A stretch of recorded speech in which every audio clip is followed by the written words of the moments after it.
Assalomu alaykum azizlar. Bugun sizlar bilan quyidagi ajoyib misol yechimini ko'ramiz. Demak, mana bu tenglama ildizlari yig'indisini toping deyapti. Birinchidan, modulning ichi musbat bo'lsa deb ochamiz. Ya'ni modul ichi musbat bo'lsa, qanday ochiladi?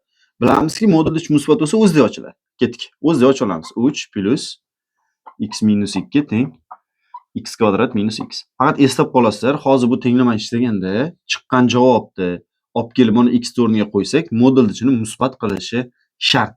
Chunki biz modul ichini musbat deb ochyapmiz. Ketdik. X narigi tomonga o'tadi. X kvadrat joyida turibdi.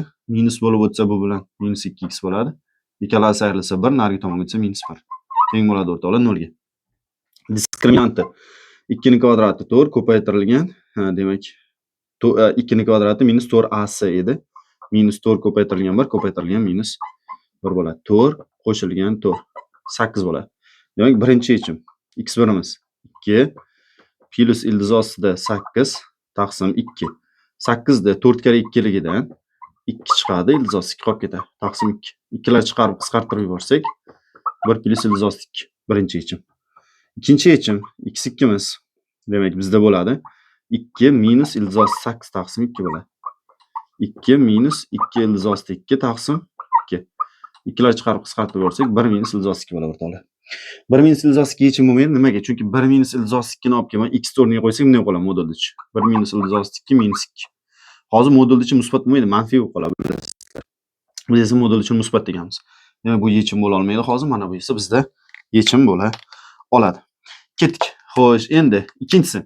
Modul ichini manfiy deymiz. Modul ichi manfiy bo'lishi ham mumkin-ku. Manfiy deymiz. Agar modul ichi manfiy bo'lsa, bilasizlar, oldiga bitta minus qo'yiladi. Va oldiga bitta minus qo'yib ochamiz. Ketdik. Minus x bo'ladi. Plus 2 bo'ladi.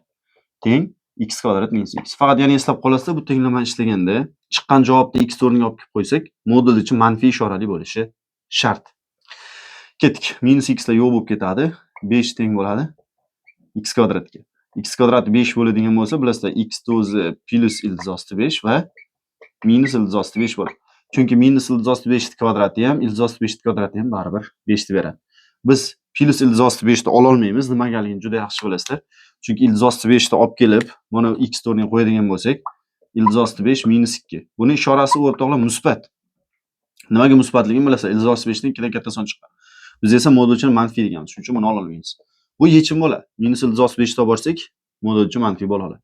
Demak, ildizlari 1 plus ildiz osti 2 bilan minus ildiz osti 5 ekan. Bularni yig'indisi deyapti. 1 plus ildiz osti 2 minus ildiz osti 5 degan javob bo'ladi. Tushunarli bo'ldi degan umiddamiz. E'tiboringiz uchun rahmat.